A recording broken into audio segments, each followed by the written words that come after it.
Mes amis, le cours d'aujourd'hui est dédié à mon ami, mon regretté ami, Eliaou ben Suzanne Veyehuda, qui est décédé jeune, il y a quelques jours, et je souhaite véritablement et profondément toutes mes consolations à son épouse, et que Bezrat Hashem, très bientôt nous puissions mériter la délivrance finale et la résurrection, et que tous les couples séparés puissent à nouveau être réunis pour l'éternité. Amen. Vechen yehi ratzon.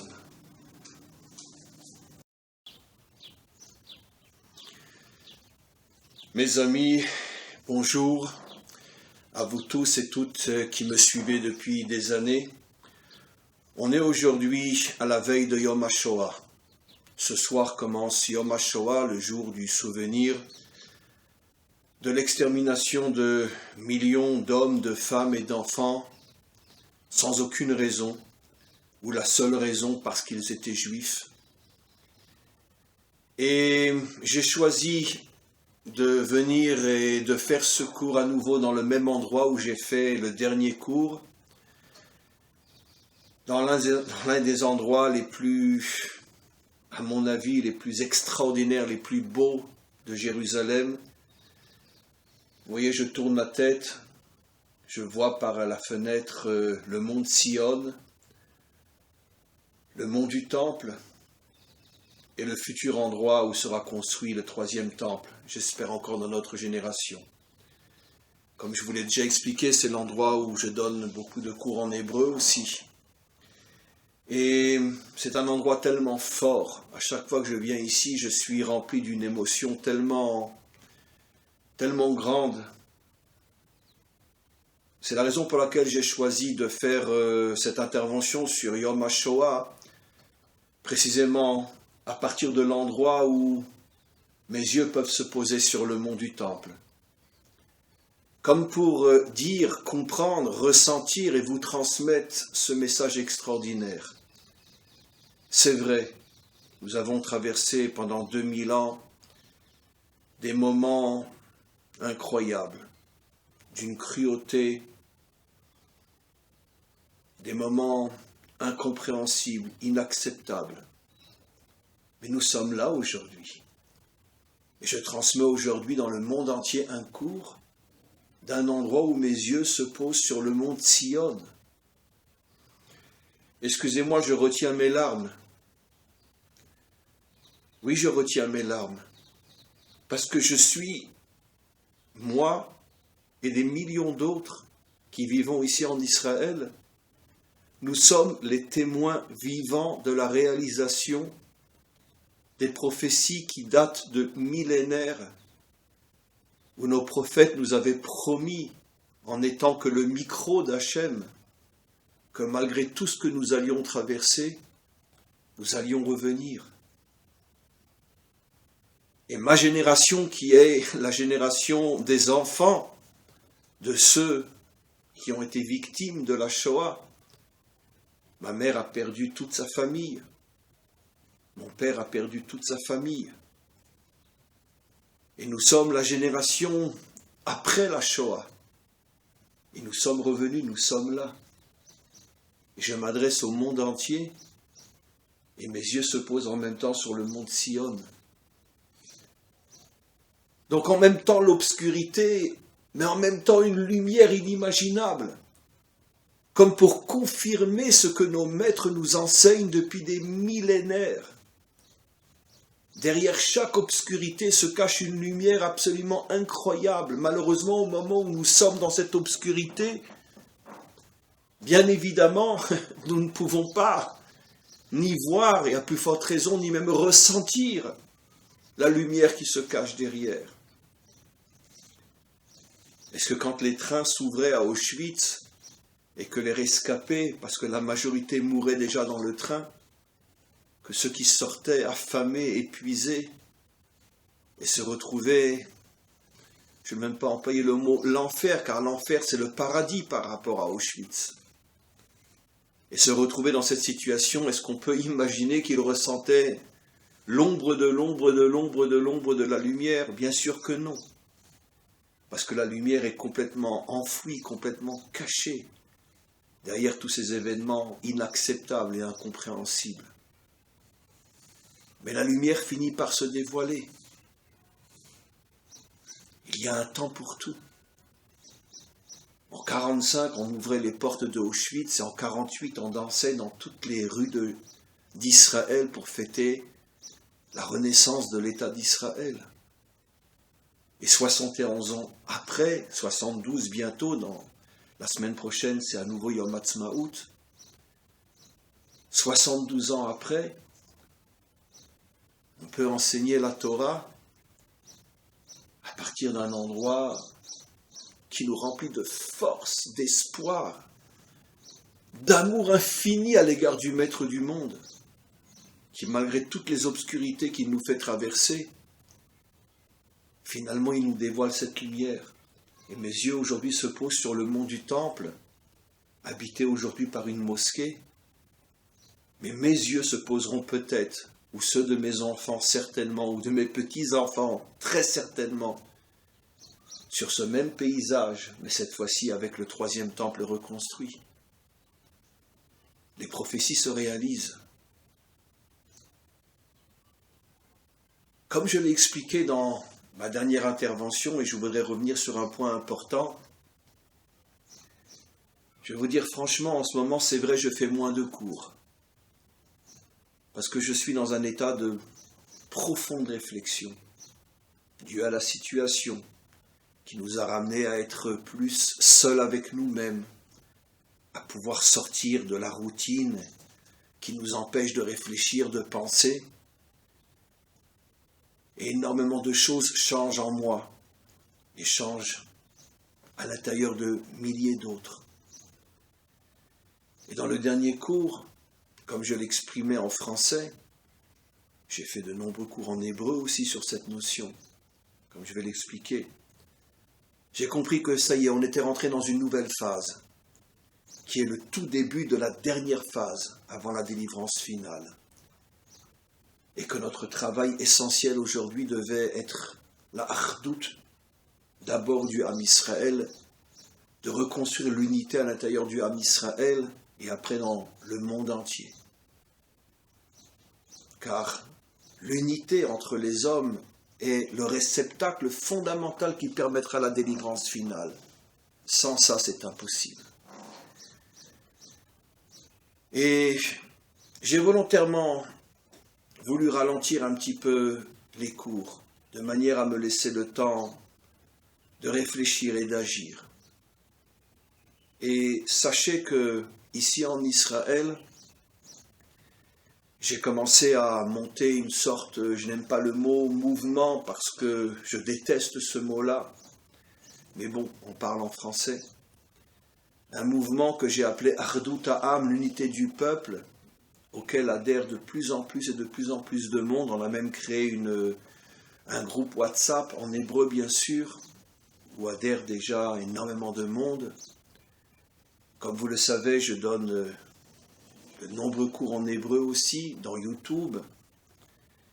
Et c'est un projet que j'ai pris sur moi avec quelques amis proches israéliens et que je pense mener jusqu'au dernier jour de ma vie. C'est le seul projet aujourd'hui qui m'importe. Reconstruire l'unité.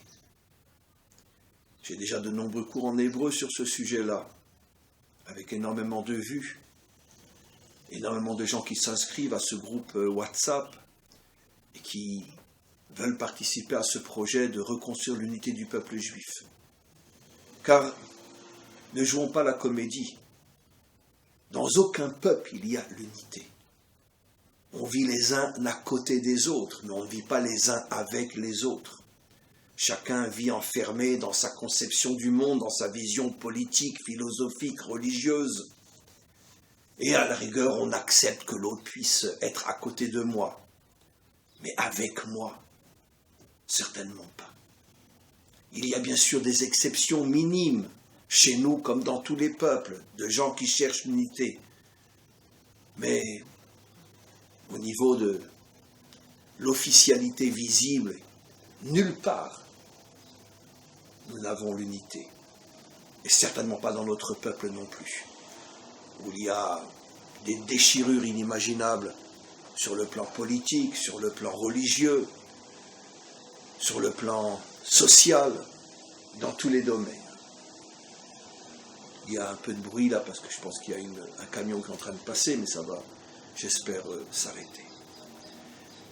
Et donc, recréer l'unité, c'est un projet inimaginablement dur, parce que l'homme, dans sa nature profonde, ne veut pas l'unité.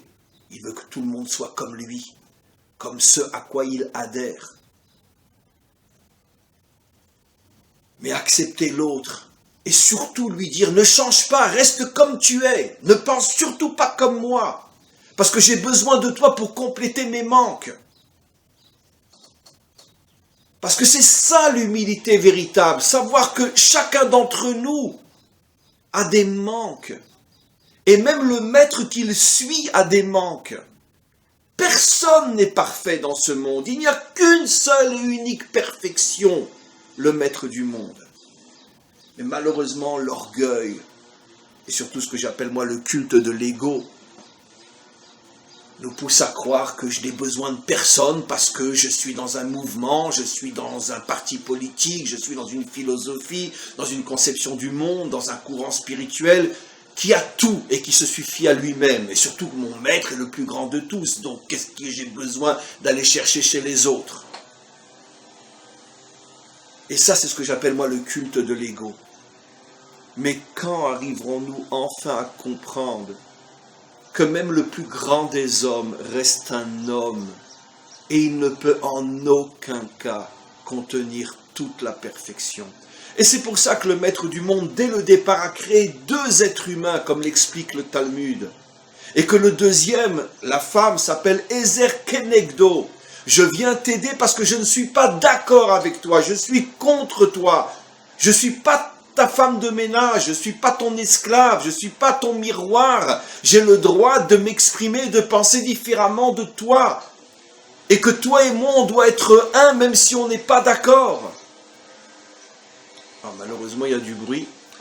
Bon, comme toujours, quand un cours est énorme, les forces contraires font tout pour le gâcher un petit peu. Mais c'est pas grave, on est habitué. Vous le voyez, c'est incroyable. Je suis dans un endroit où jamais il y a du bruit. Et juste aujourd'hui, il y a du bruit partout. Mais c'est pas grave. Merci aux forces contraires de me prouver que ce cours est fondamental. Merci. Quoi qu'il en soit, donc j'ai commencé à créer ce mouvement en hébreu. Et d'ailleurs, j'en profite pour m'adresser à tous les francophones, surtout en Israël, qui comprennent l'hébreu. Adressez-vous à moi. Si vous êtes d'accord, je vous rentre dans le projet. Je vous rentre aussi dans le groupe WhatsApp. Mon numéro de téléphone est le 053 708 53 53. Vous m'envoyez un message. Il faut bien sûr que vous ayez WhatsApp. Et je vous rentre dans ce groupe qui s'appelle en hébreu, en français traduit, l'unité du peuple juif. Et donc ce projet me prend énormément de temps, jour et nuit, parce que je reçois des messages, des centaines de messages tous les jours, de gens qui veulent participer à ce projet. Il faut que je les lise, il faut que après je prenne contact avec la personne. Et donc ça me prend un temps fou. Et c'est aussi une des raisons techniques pour laquelle, pour l'instant, il y a moins de cours en français, mais c'est de loin pas la véritable et seule raison. La véritable raison, c'est comme je l'ai expliqué, parce que je suis en train de, moi-même, de changer de direction, de me changer à l'intérieur de moi-même, de prendre un projet nouveau qui me demande beaucoup de réflexion et qui me demande un certain recul jusqu'à ce que très prochainement, certainement, je puisse revenir au quotidien et à la routine une fois que les bases importantes de ce nouveau projet auront été mises en place. Je tenais à dire, je suis toujours dans l'introduction, mais vous verrez le lien bien sûr avec le cours sur la Shoah. Je tenais à dire que ce projet s'adresse aussi aux francophones qui ne parlent pas l'hébreu. Parce que l'unité bien qu'elle se fera d'abord en Israël et après elle se propagera dans le monde entier, parce que c'est la mission du peuple juif, cette unité peut commencer aussi en dehors d'Israël, au milieu des francophones juifs et même non juifs qui seraient intéressés par ce projet. Il faudrait monter aussi un groupe WhatsApp en français qu'on appellerait l'unité des hommes, l'unité du monde, puisque je veux que dès le départ des Bnei Adam, des non-juifs se greffent aussi à ce projet, parce que l'unité est le projet universel pour permettre la délivrance finale, et il est donc absolument nécessaire que des non-juifs se greffent aussi à ce projet. J'ai juste un problème technique, car je suis tellement pris avec le projet israélien que je n'ai pas l'impression que je pourrais gérer véritablement le groupe WhatsApp francophone. J'y serais, mais est-ce que je pourrais le gérer vraiment? Je ne pense pas, pour l'instant en tous les cas. Et donc je propose à ceux qui m'écoutent, s'il y a parmi vous des gens qui se sentent capables et responsables de gérer ce groupe WhatsApp, qu'ils me le disent. Si vous téléphonez de France, vous savez comment faire, vous enlevez le 0, vous faites directement 53 708 53 53 et l'indicatif avant. Et j'attends donc vos réponses avec impatience. Et à partir du moment où on aura ce groupe WhatsApp, on commencera à mettre en place aussi des projets concernant l'unité. Mais d'abord, il faut créer ce groupe WhatsApp qu'on appellera bien sûr l'unité entre les hommes ou l'unité dans le monde, peu importe. Je voudrais maintenant revenir sur la Shoah. Ce soir, donc, on rentre dans le jour qui commémore la Shoah. Comme je le disais, je suis moi-même l'enfant, mon frère et moi, nous sommes deux, de parents qui ont traversé la Shoah, qui d'une manière complètement miraculeuse ont pu s'en sortir. Mon père, bien que né en Pologne, ses parents avaient quitté la Pologne dans les années 20 et étaient venus s'installer à Bruxelles, en Belgique. Mon père a perdu pratiquement toute sa famille, ils étaient 6 ou 7 frères et sœurs, je ne me rappelle plus. Ses parents, pratiquement tous ses frères et sœurs, sauf 2 sœurs qui ont survécu elles aussi, ils ont été 3 personnes, lui, mon père, et 2 de ses sœurs. Une qui est partie en Amérique, une autre qui a vécu en Israël. Et mon père était dans la rue, il se cachait de cave en cave alors qu'il avait à peine 10 ans. Et il a été arrêté plusieurs fois. Il a même été mis dans un train qui était un train exclusivement d'enfants qu'on dirigeait à Auschwitz, et qui, d'une manière tout à fait miraculeuse, a été racheté par la reine de Belgique. Elle n'a pas voulu laisser partir un train uniquement composé d'enfants. Les Allemands ont accepté, elle a donné une somme importante d'argent, et bien sûr que le train n'est pas parti vide, ils ont mis à la place des adultes. Mon père s'est retrouvé dans un autre train, une autre fois aussi pour partir à Auschwitz, et il fait partie de ces 5 ou 10 personnes qui, dans toute l'histoire de la Shoah, a pu s'enfuir pendant que le train roulait. Ceux qui étaient avec lui sont arrivés en se déchirant les mains à écarter les barbelés. Mon père avait 11 ou 12 ans, il était maigre comme un clou. Le train avançait sans doute à 80 km/h ou plus, et ils l'ont hissé, il est passé par les barbelés, en se déchirant aussi une partie de son corps, et ils l'ont jeté par le train. Grâce à Dieu, il n'est pas mort, il ne s'est rien cassé, et c'est comme ça qu'il a pu aussi une nouvelle fois être sauvé. Et il y a une 3e fois, une 4e fois, une fois il était dans le ghetto, à Bruxelles, les Allemands sont rentrés, comme dans les films, on a arrêté tous les Juifs, il s'est caché dans une armoire, et il n'a pas été trouvé. Et bref, à 16 ans, il est arrivé en Israël, en 1946, et il a été le fondateur d'un des kibbutz les plus connus jusqu'à aujourd'hui le kibbutz Mishmar HaNegev. Et donc un homme qui a eu une vie très difficile. Ma mère aussi a perdu toute sa famille, elle a vu devant ses yeux son père arrêté par des policiers français, non allemands. Et elle a été cachée par sa grand-mère dans un village pas loin de Paris. Et toute sa famille a disparu.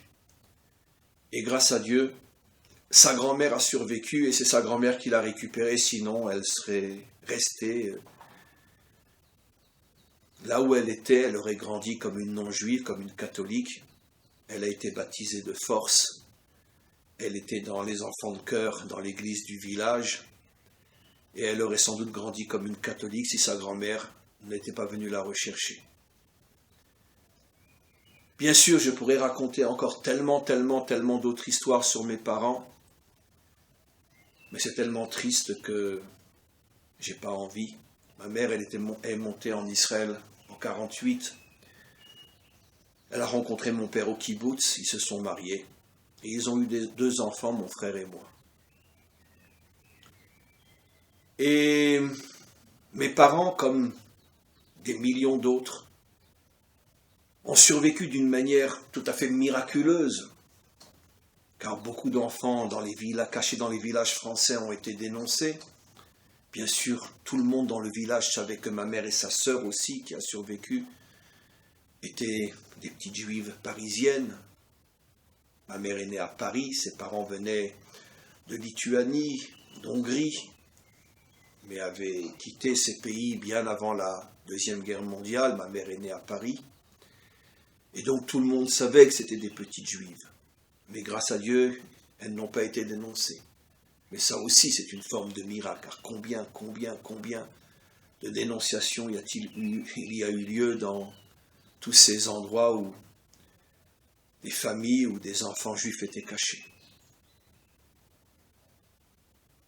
Et donc, on va essayer ensemble de remonter à la source de la source. Évidemment, on ne va pas rester au niveau de l'histoire telle qu'elle est contée dans les livres ou l'actualité telle qu'elle est racontée par les journalistes.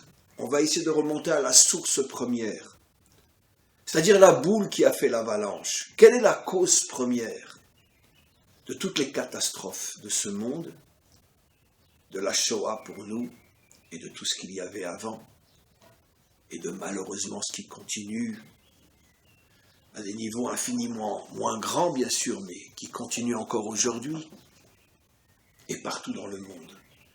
Quelle est la source première? Puisque la source première, forcément, est dans la Torah. Puisque nos maîtres nous disent que la Torah est le plan du monde. Il y a eu deux événements fondamentaux qui ont amené l'exil d'Israël. Et quand on parle d'exil, et en particulier du dernier, ça inclut bien sûr toutes les catastrophes que nous avons traversées dans ce dernier exil, le pire de tous. D'abord parce qu'il dure depuis 2000 ans, et parce que jamais les nations n'auront été aussi criminelles à notre égard que précisément dans ce dernier exil. Ni les Égyptiens, ni les Babyloniens, qui étaient pourtant des barbares, ni les Perses, ni les Grecs, ne nous ont fait autant de mal, tous ensemble, que dans ce dernier exil. Je pourrais en parler pendant des millénaires, mais j'ai pas envie, en tout cas pas aujourd'hui.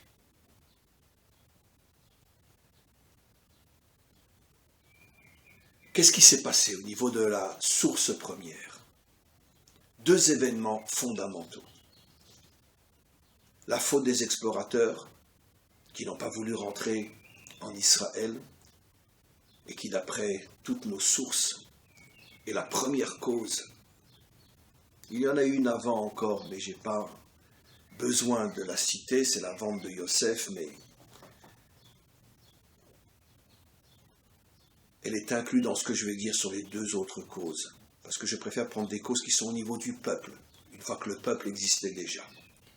Donc la faute des explorateurs qui n'ont pas voulu rentrer en Israël, et la faute de Jéroboam, tout de suite après le règne du roi Salomon, à l'époque de son fils, Rehavam, le schisme entre les 10 tribus et la tribu de Yehuda, qui a amené l'idolâtrie dans notre peuple et qui a scellé le décret de la destruction de notre nation et de la destruction du premier temple et le début des 4 exils, Babylone, Perse, Grèce et Rome.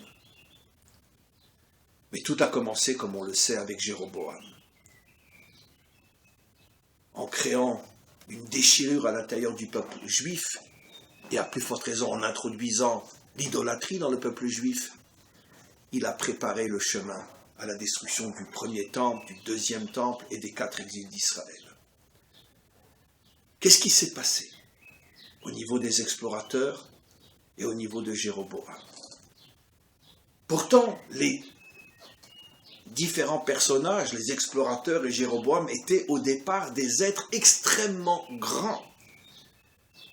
Et sur le plan moral et sur le plan spirituel, les explorateurs étaient des chefs de tribu à l'époque de Moshe. Vous imaginez bien, c'est Moshe qui nommait les chefs de tribu. Et comme le dit clairement la Torah, lorsque Moshe nommait quelqu'un, il le scrutait comme un laser de fond en comble, jusqu'à ses Gilgulim précédents, pour voir que vraiment, il s'agissait d'un homme parfait. Jéroboam aussi a été choisi par le prophète Achia Ashiloni. Au départ, le prophète ne pouvait même pas imaginer qu'il allait pas seulement prendre la tête des 10 tribus, mais séparer véritablement le peuple juif et introduire l'idolâtrie. Mais au départ, comme le disent nos maîtres, c'était un personnage énorme sur le plan moral, sur le plan spirituel, un géant, un modèle. Les 2 causes qui ont amené l'exil, les explorateurs et Jéroboam, étaient tous des géants sur le plan moral et spirituel. Ce n'étaient pas des voyous, ce n'étaient pas des chefs de mafia, des politiciens. Non, c'était des géants. Les uns choisis par Moshe, les autres choisis par un prophète, l'autre choisi par un prophète, lui-même envoyé de Dieu. Comment c'est possible? Nos maîtres nous révèlent que les 2 ont fauté pour la même raison, l'ego. Vous voyez, on fait le lien avec la hardout, le culte de l'ego. Qu'est-ce qui s'est passé au niveau des explorateurs? Le seul qui a eu le courage de nous le révéler, véritablement, c'est Rabbi Shimon Bar Yochai dans le Zohar. Rabbi Shimon Bar Yochai dit qu'en vérité, les explorateurs avaient vu qu'une fois que le peuple serait rentré en Israël, ils perdraient leur poste de dirigeant de tribu. Parce qu'ils ne pouvaient être dirigeants de tribu que dans le désert. Et une fois que le peuple se constituerait en tant que nation, il y aurait d'autres dirigeants. Et ils ne voulaient pas perdre leur place de dirigeant. Et ils ont inventé tout un truc complètement faux, complètement aberrant. Comme quoi, si on rentre, on va se faire massacrer, alors que tout le monde savait que Dieu était avec nous. Et surtout à l'époque de Moshe.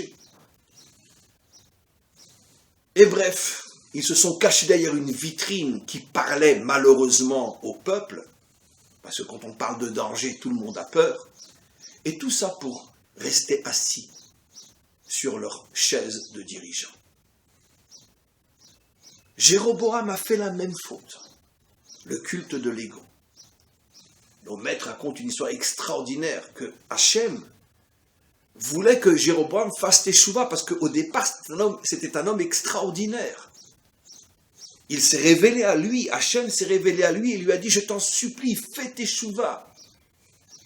Redeviens l'homme que tu étais. Et je te promets que toi et moi et le Mashiach, on se promènera tous les 3 ensemble, rien que tous les 3 ensemble, dans le Gan Eden. » Bon, ce sont des métaphores, mais peu importe. Et Jéroboam a demandé « Ah, toi Hachem, Le Mashiach et moi? Et entre le Mashiach et moi, qui marchera le plus près de toi? Le Mashiach ou moi? Hachem a répondu, il y aura moi, le Mashiach et toi. Mais sois déjà content que tu fais partie des trois, que nous trois. Jéroboam a répondu, non, je veux être le plus proche de toi, sinon j'accepte pas. Et il n'a pas accepté. Qu'est-ce qui se cache derrière cette histoire que je pourrais expliquer pendant plusieurs centaines de milliards d'infinis? Rien qu'un mot, l'ego. Jéroboam était un homme bouffé par l'ego. Et moi, et moi, et moi. Comme les explorateurs. Mais pourtant, c'était des hommes qui, sur le plan spirituel et moral, à part l'ego, étaient des gens extraordinaires puisqu'ils ont été choisis les uns par Moshe et l'autre par le prophète Achia, qui est un des plus grands prophètes de l'histoire d'Israël. Bien que peu connu du public, mais d'après notre tradition, c'était un très très grand prophète. Achia Ashiloni. Il était de Shiloh, là où il y avait le tabernacle, pendant des siècles. Comment des hommes choisis par l'élite d'Israël, Moshe ou un prophète, donc forcément ils sont tellement grands, comment peuvent-ils sombrer dans la poubelle de l'ego, au point d'amener toutes les catastrophes que nous avons traversées dans notre histoire?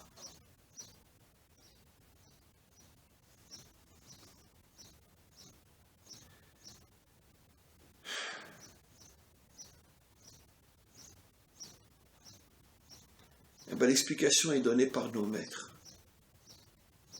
L'orgueil ne se trouve que chez les grands. Parce qu'un petit qui se prend pour, nos maîtres nous disent, c'est pas de l'orgueil. C'est en français de la crétinerie.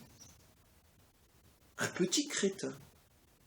T'es bête, t'es idiot, et tu te prends pour. T'es un crétin. Nos maîtres refusent d'appeler ça de l'orgueil.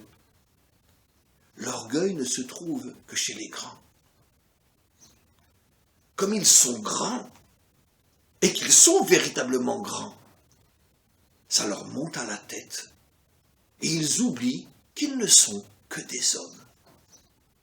Et comme je dis toujours à Ladinovitch, eux aussi vont aux toilettes, et quand ils font leurs besoins, ils pètent. Et quand on rentre juste après eux, ça pue. Comme Pharaon qui allait se cacher quand il allait aux toilettes, parce que tout le monde le prenait pour un dieu. Et quand quelqu'un est vraiment grand, ça lui monte tellement à la tête qu'il devient l'homme le plus dangereux de la terre. Même si sa grandeur est une grandeur positive, morale, spirituelle. C'est ce que nos maîtres nous disent. Et que rares sont ceux qui ont compris ce que nos maîtres nous disent. Ils disent dans le Talmud, plus un homme est grand et plus son mauvais penchant est grand. La plupart des commentaires s'étonnent, disent, je comprends, on en connaît plein des grands. Comment tu peux dire ils ont un mauvais penchant? Ils courent après les femmes, ils courent après l'argent. Jamais de la vie. Mais c'est pas de ça que nos maîtres parlent. Quand ils disent que leur mauvais penchant est grand, ils font allusion au mauvais penchant qui accompagne les grands. L'orgueil, l'ego. Et moi, et moi, et moi. Je suis le plus grand maître d'Israël, je suis le plus grand sadique, je suis le plus grand ci, je suis le plus grand ça. C'est ce que Jéroboam pensait. Je suis le plus grand d'Israël. Donc je refuse de laisser ma place au Mashiach, qui lui sera plus proche d'Hachem que moi. C'est ce que pensaient les explorateurs. Comment? Si on rentre en Israël, on va perdre notre place, mais on est les plus grands, on a été choisis par Moshe. C'est ça le Yetzer Hara des grands, qui sont prêts à sacrifier toute la nation pour ne pas perdre leur place. Et à combien plus forte raison lorsqu'il s'agit d'un politicien. Même une poubelle sent moins mauvais qu'un politicien.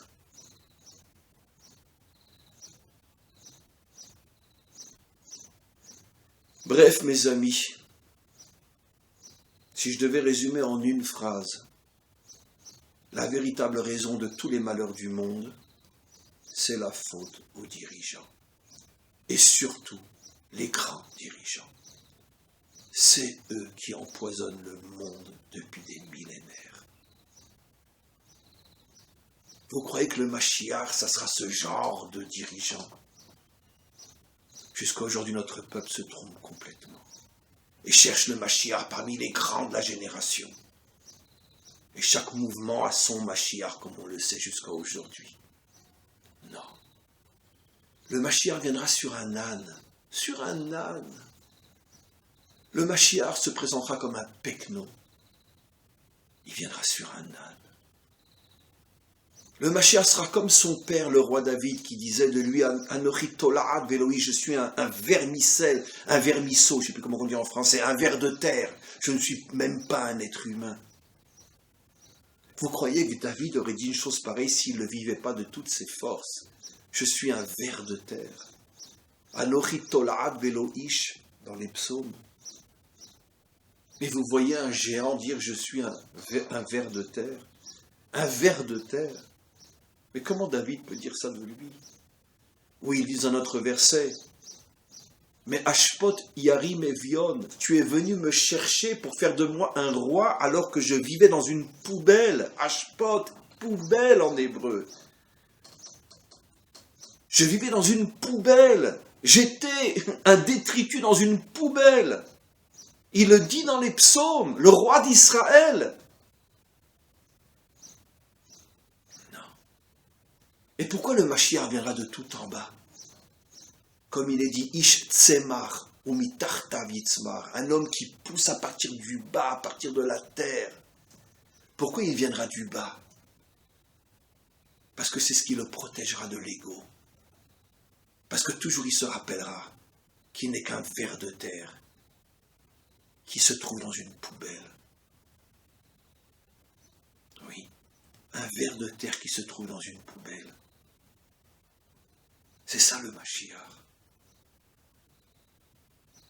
Parce qu'il n'y a pas d'autre possibilité de sauver le monde qu'en détruisant l'ego. Parce qu'en détruisant l'ego, on va réussir à réunifier tous les hommes. Parce que c'est l'ego qui nous empêche d'être unis. Parce que quoi, moi je vais m'unir à ce taré-là qui ne pense pas comme moi? Attends, moi je suis religieux, lui c'est un athée. Moi je suis athée, lui c'est un pauvre type de croyant. Moi je suis dans ce mouvement, lui dans un autre mouvement. Moi je suis de droite, moi je suis de gauche.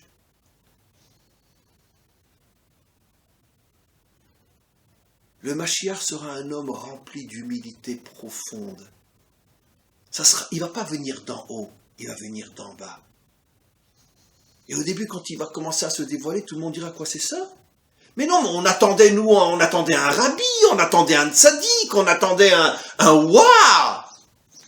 Et on va voir un pauvre type qui sort de la foule, et sur un âne, même pas dans une Mercedes. Il n'y a personne qui lui ouvre la porte quand il sort. Il n'y a aucune foule qui l'accueille quand il sort de chez lui. Quoi, un pauvre type, ça va être le Mashiach? Oui, parce que seul un pauvre type peut arriver à unifier le monde. Parce que lui n'a pas d'ego.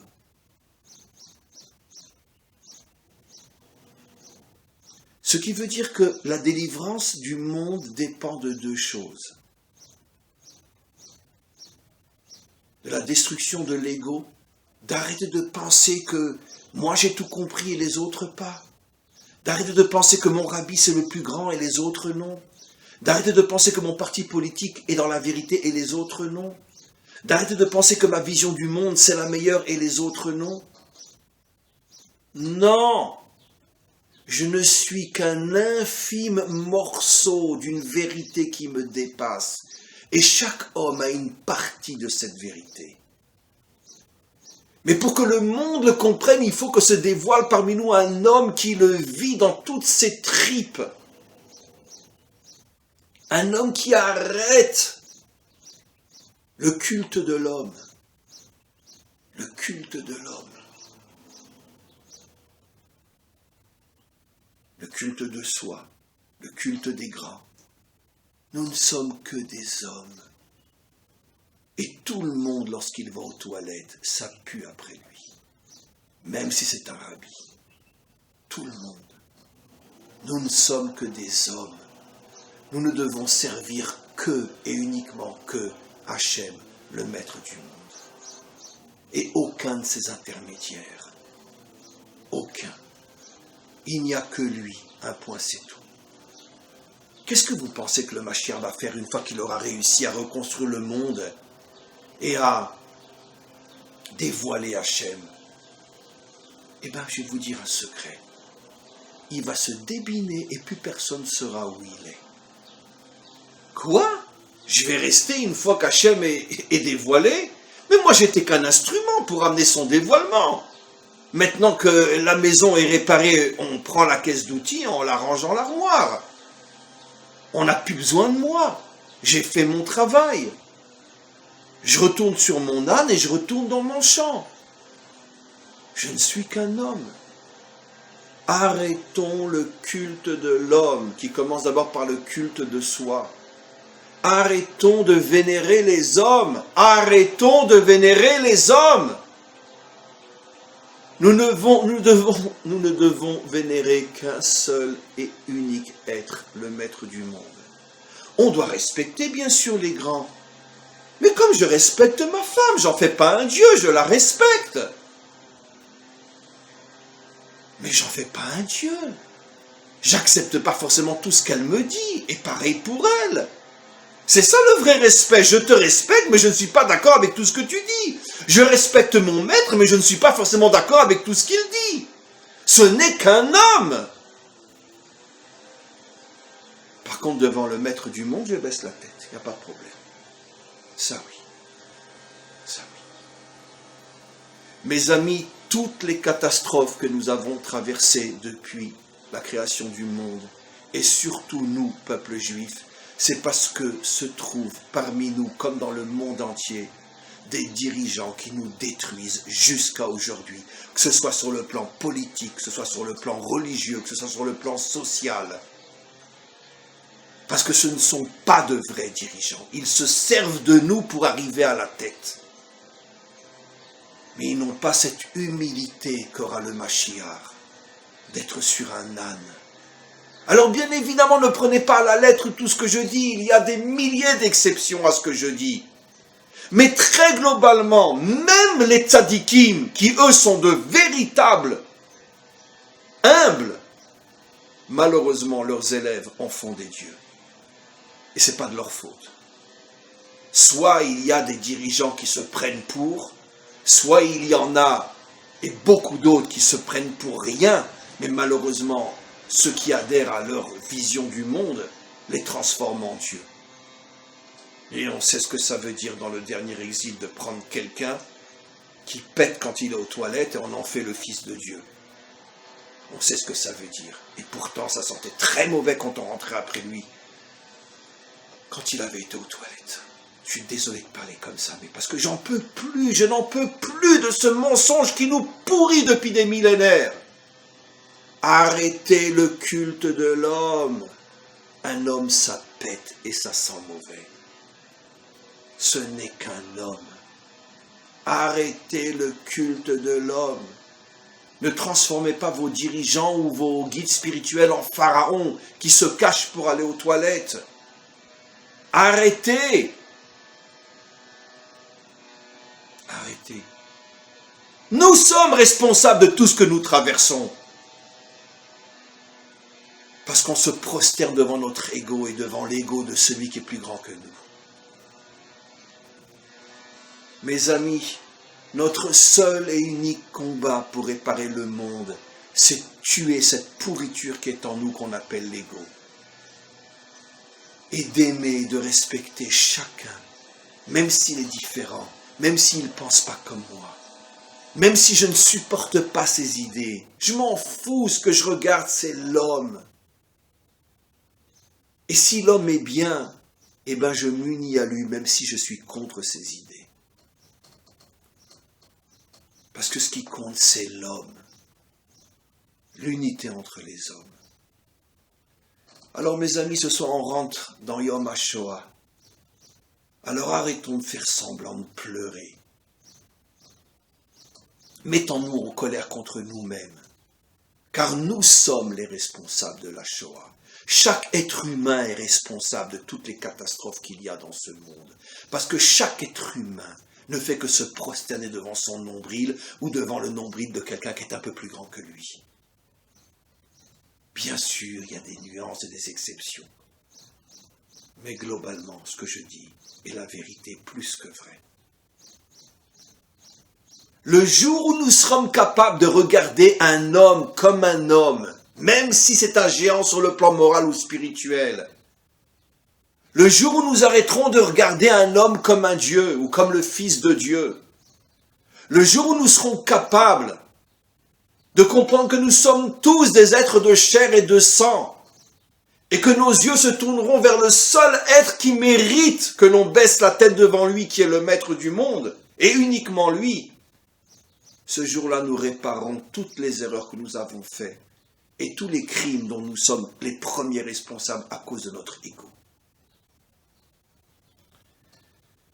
Voilà, mes amis, à tous et à toutes, une très très bonne journée et que l'on puisse profondément réfléchir sur ce qui a été dit dans ce cours. Amen. V'chen Yeh Ratzon.